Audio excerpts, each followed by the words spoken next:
Baik, selamat siang semua. Kembali lagi bersama saya Dr. Bedi Mulur SH MHKes. Jadi saya mau klarifikasi ya. Banyak yang bingung katanya.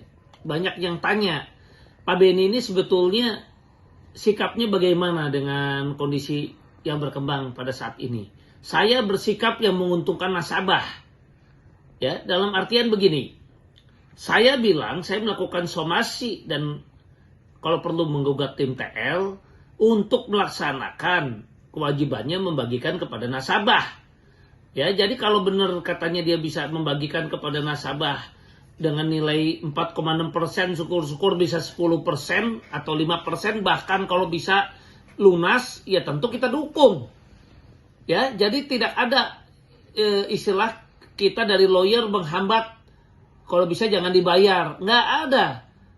Ya, justru kita dukung kalau benar ada pembayaran terhadap para nasabah, syukur-syukur bisa dibayar lunas. Ya mana mungkin kalau saya sendiri kan ada hak ya sekian persen sesuai komitmen dengan klien-klien saya kalau terjadi pembayaran. Karena komitmen saya dengan para klien itu kan kalau ada dana masuk ke rekening, maka saya ada bagian dengan klien-klien saya itu. Ya artinya saya bodoh dong kalau sekarang ada kesempatan mulai mau dibayar, udah gitu saya misalnya menghambat, jangan masuk rekening ya, jangan dibayar. Ya saya juga nggak jadi dapat success fee dong, karena saya kan sebetulnya biaya operasional boleh bilang hampir minim saya ini. Ya karena saya memperjuangkan untuk klien-klien saya ini dapat dulu pembayarannya, baru yang masuk rekening ada komitmen terhadap saya. Ya. Untuk saya pun dapat bagian, kan begitu. Jadi kalau sampai sekarang saya bilang kepada teman-teman mau ada pembayaran, ya, kemudian teman-teman ini bilang Pak Beni jangan-jangan nggak setuju ada pembayaran. Lah Pak Beni bodoh dong. Kalau ada pembayaran kita tolak. Ya sepanjang nggak ada bayaran, ya sepanjang itu juga saya nggak dapat success fee. Sepanjang ada pembayaran, saya kebagian success fee-nya. Dari teman-teman yang udah komitmen sama saya. Kan perjanjiannya yang masuk rekening. Kan lucu. Jadi kalau ada yang bilang Pak Beni lucu. Nggak setuju kalau klien-kliennya dibayar. Ya setuju dong. Saya cuma tagih yang saya bilang. Ya kalau memang bisa direalisasi, realisasi kalau bisa dibayar. Tapi kan ini intinya begini. Kalau pembayaran itu semua kan di-ACC oleh OJK. Nah jadi kita minta dong jadi tim likuidator kalau benar ini bisa bayar ya tolong diajukan dan minta disetujui oleh OJK.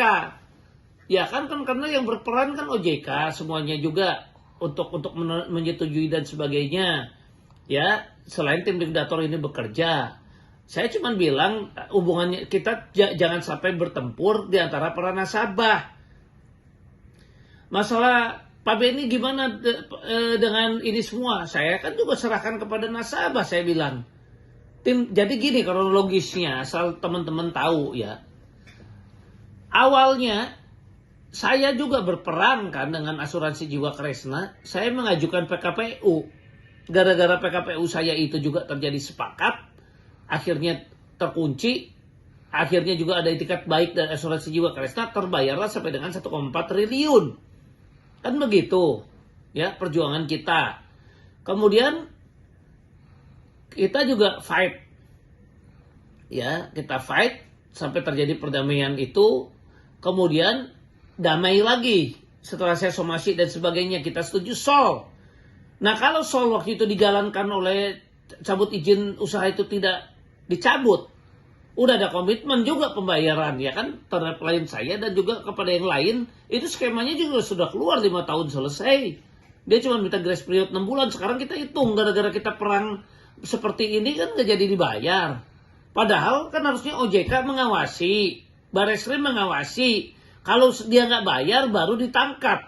Kalau dia tidak bayar baru cabut izin. Itu yang saya bilang. Kemudian saya juga mensomasi AJK. Saya nggak terima kalau seperti ini. Kalau memang benar kepada nasabah, saya minta tim likuidator ditunjuk oleh nasabah. Ya, masuklah tim likuidator yang saya rekomendasikan. Kemudian oleh PSP disetujui. Dan itu pun fair. Ada perwakilan nasabah, kemudian ada perwakilan dari Kresna. Ditunjuklah Pak Raul dengan Pak Dohar.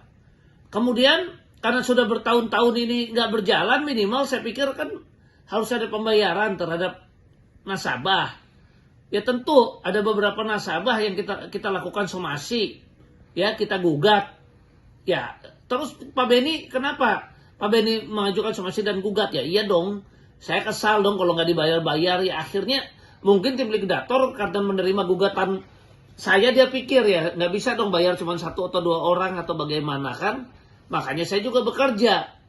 Ya bicara dengan OJK, ya mungkin ini yang membuat jadi tim likuidator kemudian berinisiatif, ya kan, mengajukan kepada OJK, dan kemudian oleh OJK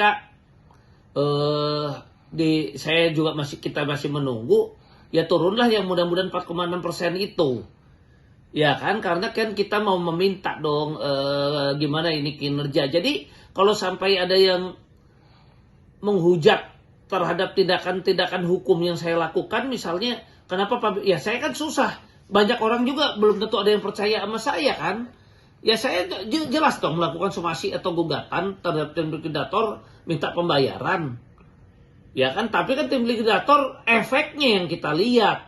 Jangan dulu menghujat bahwa Pak Beni jalan sendiri, kenapa menggugat sendiri atau apa yang enggak dong. Dengan justru kita lakukan upaya hukum itu, tentu dari tim likuidator menjadi berpikir, wah kalau begini repot, berarti kita harus segera melakukan tindakan pembayaran. Yang mana pembayaran tentu ketika akan diajukan nggak mungkin diajukan kepada 1 atau 2 orang yang dibayar saja dong. Berdampak pada pembayaran untuk seluruh nasabah. Ya kan? Nah ketika berdampak pembayaran pada seluruh nasabah, kita nggak tahu apakah di ACC atau tidak oleh OJK-nya. Tapi Pak Beni dukung nggak? Ya dukung dong kalau memang benar dibayar. Masa saya berbuat bodoh tidak dukung kalau dilakukan pembayaran? Iya kan, kita dukung, ya kan, mohon segera dibayar. Terus Pak Beni kenapa mau PK? Loh PK kan tidak menghalangi kasasi, kasasi itu sudah inkrah. Ya tindakan-tindakan untuk melakukan pembayaran itu tetap bisa dilakukan. PK itu perlu waktu. Ya sepanjang PK-nya berjalan kemudian nanti kita menang, sahamnya memang naik, ya berarti kalau sahamnya naik kan kita dibayar juga lebih bagus lagi kalau soal jalan, karena memang investornya sudah ada. Tapi kalau misalnya gagal, ya ini kan juga berjalan proses likuidasinya, kan begitu. Jadi saya tanya sekarang, ya saya lakukan tindakan apa yang silakan kalau memang ada yang kurang setuju dengan pendapat hukum saya, boleh tanya langsung sama saya. Mau bicara secara logika hukum, kita tunggu, kita bicara logika hukum sama-sama. Tapi jangan ada dugaan-dugaan atau ada kesalahpahaman. Saya aja bawa nasabah ini kompak. Ya kalau saya bilang ya pada saatnya kita memang harus merangkul dan bersatu dengan AJK, asal dia benar bayar seluruh nasabah dan lunas, tidak seperti Wana Arta, ya kenapa tidak? Why not? Tapi kalau dia tidak mau bayar, kalau kemudian tim likuidator juga, makanya saya serahkan tim likuidator ini juga kepada para nasabah. Ya kan, mengenai kinerja dan sebagainya kan nasabah yang bisa lihat. Ya kan, cuman memang saya minta harmonis dengan seluruh nasabah bisa, harmonis dengan PSP juga bisa. Kalau dia bisa jembatani untuk semua pihak itu lebih bagus. Tim likuidator yang bekerja itu harus bisa seperti itu, kan begitu. Ya, jadi di sini klarifikasi dari saya. Jadi tidak ada dari Pak Beni menghambat, terus tidak ada Pak Beni akhirnya cuma mau bekerja. Justru upaya hukum yang saya lakukan inilah, ya kan, mengingatkan seharusnya tim likuidator untuk segera profesional untuk melakukan menurut saya tugas-tugasnya ya, gitu, dalam melaksanakan tugasnya, yaitu penyelesaian terhadap para nasabah, ya kan, dan kita dukung. Ya terutama yang sakit-sakit, yang lansia pun kalau memang tim likuidator bisa nolongin itu dulu dibereskan, maka saya minta untuk itu segera yang duluan dibereskan. Sekian dan terima kasih.